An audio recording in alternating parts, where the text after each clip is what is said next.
Hello creative friends, I hope this finds you well and in a creative mood.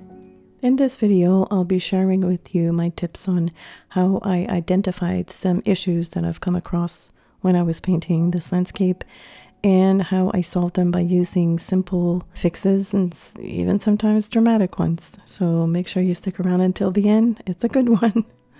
Now this painting is done in a similar style than the two previous videos, which I have linked in the description as well as in a pinned comment. Because the focus will be mainly on fixing problems, I won't be showing the entire creative process. However, if you want to learn more about the shading or how I build the different elements, you can always refer back to the videos I just mentioned. And for those that are new here and have never watched my videos, just know that the process is fairly simple. I use watercolor paints to drop random blobs of color, as I call them, on dry watercolor paper. Then I switch them around a little bit, let them mingle, and let everything dry. This is a very important step. It's very important that the paper be dry before proceeding to the next step, which is using colored pencils to draw the different elements, such as trees, houses, and any other things that appear to me from the spots of color. This is where I get to use my imagination, and it's a lot of fun. I also use a lot of shading to give dimension to the different shapes that I've created. And for the houses, I use a graphite pencil, an HB graphite pencil.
Problem number 1.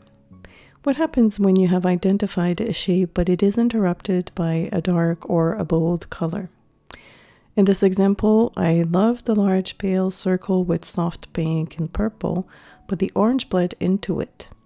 My first attempt was to shade around the circle with a medium warm gray color pencil.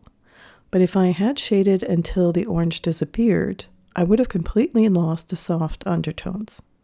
My solution to that was to add thin gold lines. The lines are gentle enough to let the light colors shine through, but they also minimize the orange. Plus, any excuse to add gold, I will find.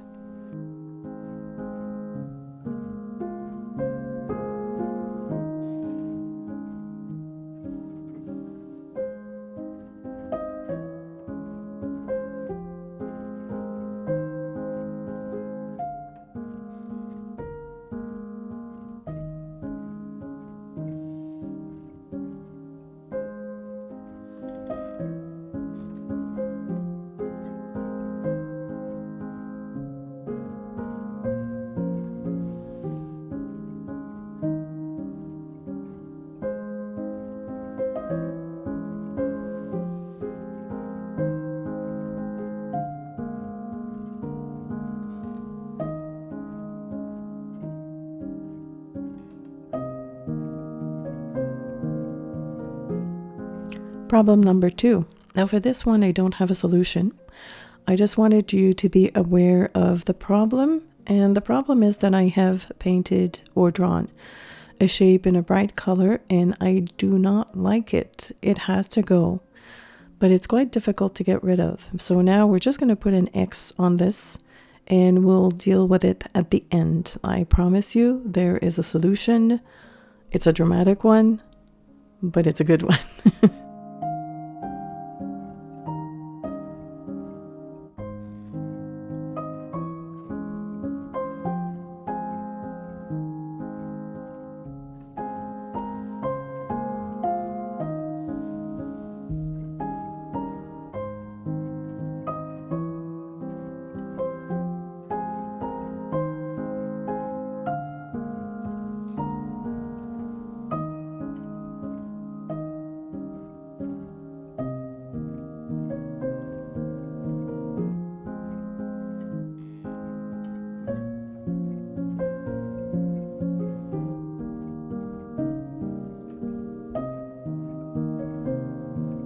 Problem number 3, confusing shapes.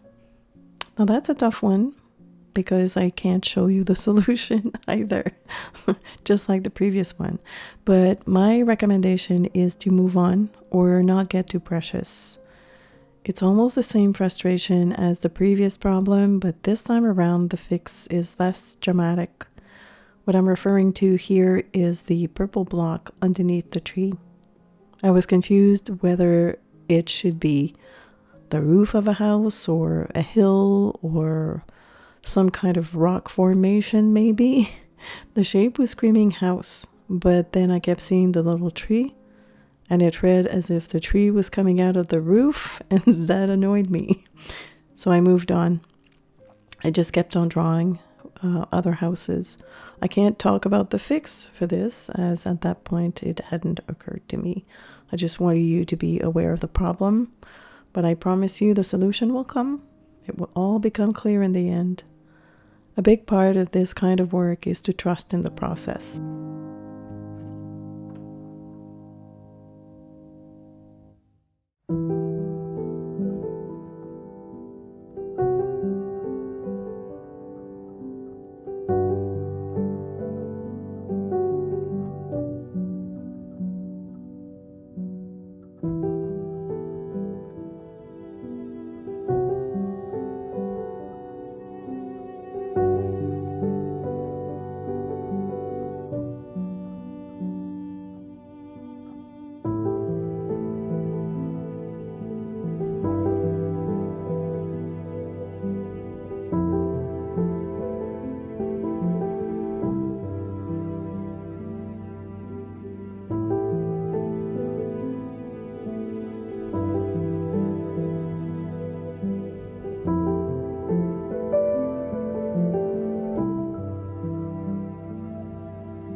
Now, this is not a problem at all, but I thought I should point out how I texturized the grass at the bottom, and it's probably my favorite part.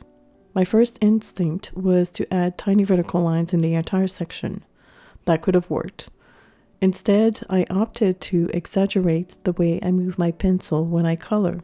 Now, the way I color normally is by making small ovals, but this time I made them bigger and I used different shades of green. I also made sure that I don't carry the ovals in a straight line. It looks very organic and it's exactly how I had pictured it in my head, and I'm super happy with this grassy field.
I would like to go back to problem number 2, which was about the big orange tree that I wasn't happy with.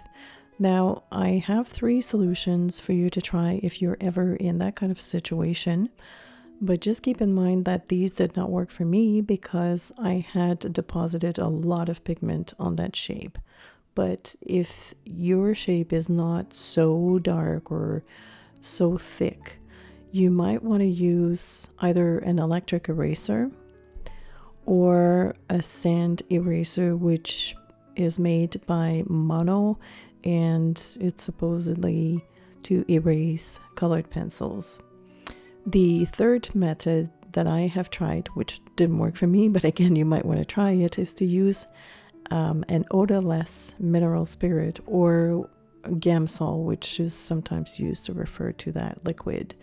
Gamsol is a brand. There might be others out there, but the odorless mineral spirit and a paper stump is a method that I've used in the past, and what that does is kind of breaks down the pigments, and with that you're able to stretch the color in order to fade it. So try these, and if that doesn't work, you might want to consider the solution that I'm going to talk about at the end. And now we are back to problem number 3, which was that big confusing purple shape. I was lucky in that I hadn't colored a lot in the area, so I was able to use the Derwent eraser to remove a bit of that purple. I also erased the house that I drew right next to it, and then I just extended the lines that I had on each side to make it one continuous hill.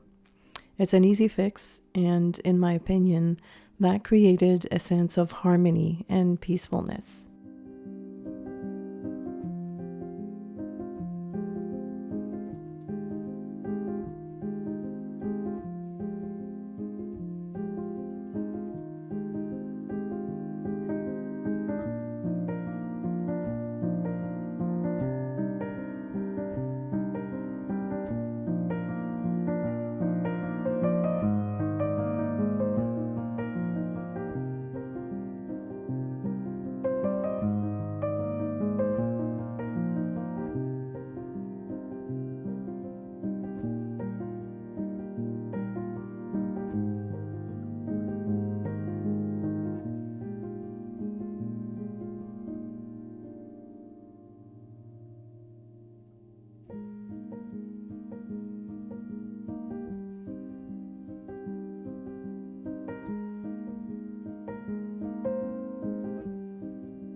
This is not correcting a problem, but rather finding an excuse to add more gold. I determined that this was a pond, and the gold squiggly lines are ripples in the water. There we go, and we have more gold.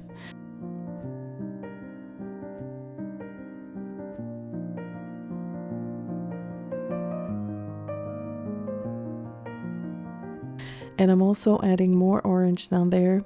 I know I talked about the overuse of the color at the top, but by then I had figured out a way to fix that problem.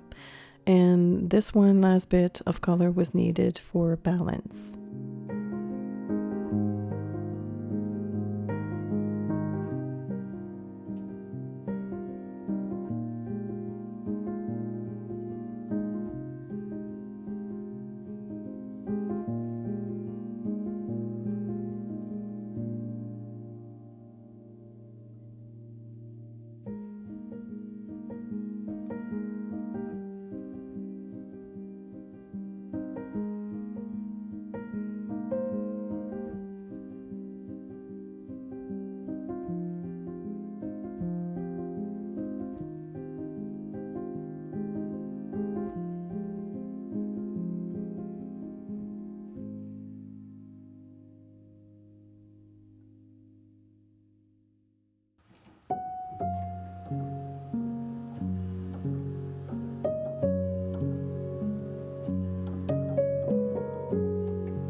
And here we go, the big finish, the big fix I promised you.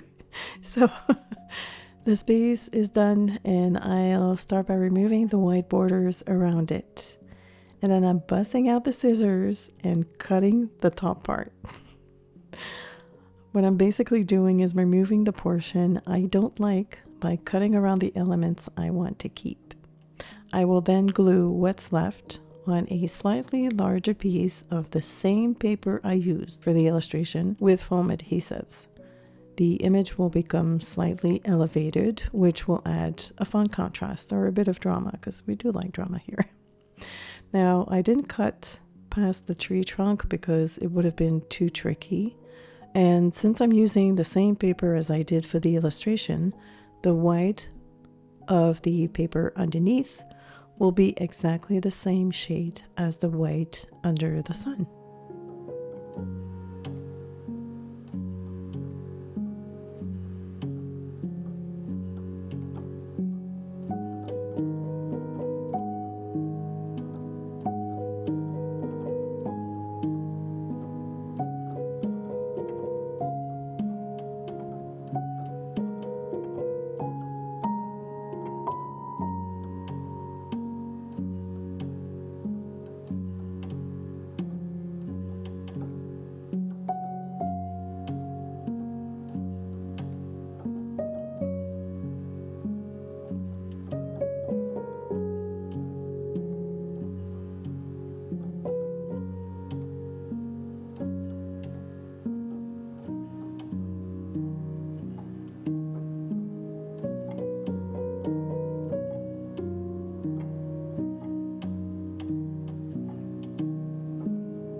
And there you go.